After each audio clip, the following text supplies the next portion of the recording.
Nou vriende, goeiemôre. Ons is die Here innig dankbaar dat ons andermal weer kan saam wees rondom die woord van die Here. Die gebed van my hart is dat die Here vir ons baie ryklik sal seën ook in hierdie môre, so rondom sy wonderlike woord. Ek wil u vanmôre groet met die pragtige woorde van Jesaja 9 vers 5. Dis ook 'n koortjie wat ons gereeld sing, eintlik 'n skrifberuiming, en hierdie besondere koortjie wat nou terugverwys na hierdie Jesaja 9 vers 5 sê, dat hy word genoem wonderbaar, hy word genoem raadsman, sterke God, ewige Vader, vredevors, verwysende na ons Here Jesus Christus. Nou vriende, ons gaan vanmôre 'n bietjie kyk na die gedagte, kon Jesus gesondig het terwyl hy op aarde was? Dis 'n vraag wat aan my kant toe gekom het. Ons het dit nou die aand in ons huisgodsdiens hanteer. Baie interessant, ook die vraag ook aan my gesin gevra, die verskillende antwoorde wat na vore gekom het. Ons het lekker daaroor gepraat, ons kon na die skrif toe teruggegaan het, en ek glo die Here het ons ook groot wysheid gegee om by 'n baie sinvolle antwoord uit te kom. Nou vriende, voor ons die vraag kan beantwoord, kon Jesus gesondig het terwyl hy op aarde was, moet ons net eers sekerheid in ons hart kry, wie is hierdie Here Jesus Christus? Nou, hy is niemand anderste as dit wat ek vir u gesê het toe ons u gegroet het met Jesaja 9 vers 5. Hy is die wonderbare raadsman, die sterke God, ewige Vader en die vredevors. Jesus Christus was van ewigheid af gewees. Vriende, nog voor daar enige iets geskape is, was Christus alreeds gewees. Hy is deel van die ewige drie-eenheid, Vader, Seun en Heilige Gees. En God het in sy genade sy Seun na hierdie wêreld gestuur, gebore uit die maagd Maria, om sy heerlikheid aan ons te kom vertoon, sodat hy ook 'n sondelose lewe kan leef, 'n eenmalige volmaakte dood kan sterf, sodat elkeen wat aan hom glo nie verlore mag gaan nie, maar die ewige lewe kan hê. Nou hierdie is 'n vraag wat baie mense mee stoei en worstel. Kon Jesus gesondig het terwyl hy op aarde was? Nou vriende, daar is verskillende antwoorde wat deur die eeue na vore gekom het, en daar is hoofsaaklik twee kampe. Die een kamp sê Jesus kon glad nie gesondig het terwyl hy op aarde was nie. Hy was amper maar geprogrammeer om na hierdie wêreld te kom, 'n sondelose lewe te lei, en dan ook hierdie eenmalige volmaakte dood te sterwe. En ag vriende, die ander kant is weer dat Jesus kon gesondig het, want die Bybel sê dat hy volkome mens was soos ons, maar net sonder sonde. En die twee kampe is maar tot vandag toe nog daarin. Het ek daaroor navorsing gedoen en ook besluit om vanmôre 'n opname te doen, juis omdat mense hierdie vraag vra en dan met hierdie gedagte worstel.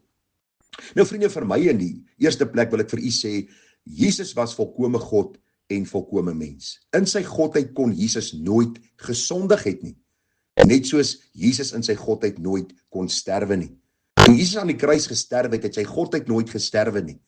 Maar die Bybel sê vir ons, in sy persoon het hy uitgeroep, Vader, in u hande gee ek my gees oor, en hy het gesterwe. God kan nie sterwe nie, want die oomblik as God sterwe, vriende, is daar niks meer nie. En hierdie God wat van ewigheid af is, was en sal wees, is die een wat alles in stand hou deur die krag van sy woord. Soos God die dag sterwe, wat onmoontlik is, want hy is die ewige ek is. Vriende, dan sal daar niks bestaan het nie. So wanneer ons praat van Jesus Christus, praat ons van dat hy volkome God was en volkome mens was. En ag, hierdie begrip is vir ons soms moeilik om te verstaan, maar die Bybel leer vir ons baie duidelik dat Jesus Christus dan die volkome goddelike natuur gehad het en dan die volkome menslike natuur, maar sonder sonde. So die vraag wat ons vanmôre moet beantwoord, kon Jesus gesondig het terwyl hy op aarde was? Ek dink die antwoord is redelik voor die hand liggend. Ja, in sy mensheid kon hy gesondig het. En u kan miskien vir my vra, maar hoe is dit moontlik? As Jesus gesondig het, dan sou hy nie aan die kruis kon sterf het nie. Vriende, wag net vir 'n oomblik. Ons kyk nou terug na Jesus se lewe en ons sê, luister, hy het nooit gesondig nie. As volmaakte lam het hy aan die kruis gesterwe en ons dank God daarvoor. Maar vriende, as Jesus nooit kon sondig nie, wat was dan die doel van die versoeking daar in Matteus die 4de hoofstuk? Onthou u wat daar gebeur het?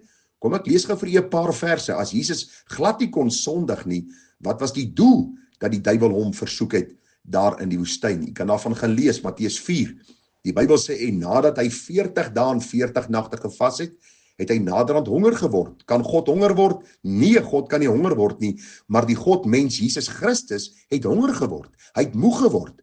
Ons sien sy wonderlike menslike natuur baie duidelik in die blaaie van die Bybel na vore kom.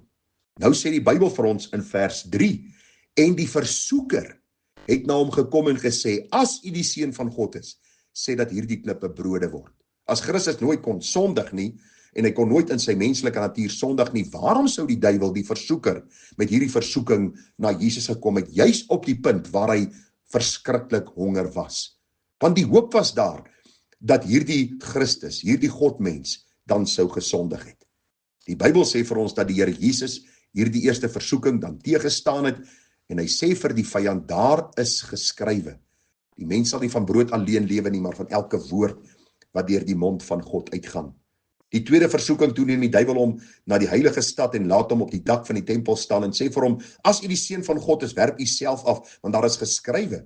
U sien, nou probeer die duiwel die Bybel gebruik, dit wat Christus gebruik het om die eerste versoeking teë te staan. Nou kom die vyand op 'n subtiele manier en hy sê vir hom, daar staan mos geskrywe, hy sal sy engele bevel gee aangaande u, en hulle sal u op die hande dra, sodat u nie u voet teen 'n klip stamp nie.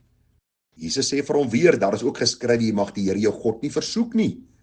Die derde versoeking, hy neem die Here Jesus na 'n hoë berg, en wys hom al die koninkryke van die wêreld en die heerlikheid, en hy sê vir hom, al hierdie dinge sal ek aan u gee, so asof dit aan hom behoort het. Maar hy sê vir die Here, al hierdie dinge sal ek aan u gee as u neerval en my aanbid. Jesus sê vir hom, gaan weg Satan, want daar is geskrywe, die Here jou God moet jy aanbid en hom alleen dien. U sien, hier is Jesus se godheid baie duidelik, die Here jou God moet jy alleen dien. En die Bybel sê, en die duiwel het van hom weggevlug. Kon Jesus gesondig het? Ek glo met my hele hart, hy kon gesondig het, want die Bybel leer vir ons, in Hebreërs 4, vers 15, want ons het nie 'n hoëpriester wat nie met ons swakhede medelee kan hê nie, maar een wat aan alle opsigte versoek is, net soos ons, maar sonder sonde. As Jesus nooit kon sondig nie, was hierdie versoekings eintlik te vergeefs, en kon hy ook nie die intensiteit van hierdie versoekings en die moontlikheid van sonde dan verdra het soos ons dit dan verdra het nie. Die Bybel sê vir ons baie duidelik, hy het met ons swakhede medelee, maar hy het nie, verskoon, ek lees dit weer vir u, want ons het nie 'n hoëpriester wat nie met ons swakhede medelee hê nie, maar een wat aan alle opsigte versoek is, net soos ons, maar sonder sonde. Die 16de vers sê, laat ons dan met vrymoedigheid na die troon van genade gaan, sodat ons barmhartigheid kan verkry, en genade vind om op die regte tyd gehelp te word. U sien, ons Here Jesus Christus het die intensiteit van elke versoeking beleef soos u en ek dit beleef het. Waarom het hy nie geval nie? Die Bybel sê vir ons, hy het absoluut op sy Vader vertrou. Selfs in sy mensheid het hy sy swakheid besef, maar hy het op God absoluut vertrou. En alhoewel die Godmens nooit kon sondig nie, kon Christus in sy mensheid gesondig het, maar hy het staande gebly.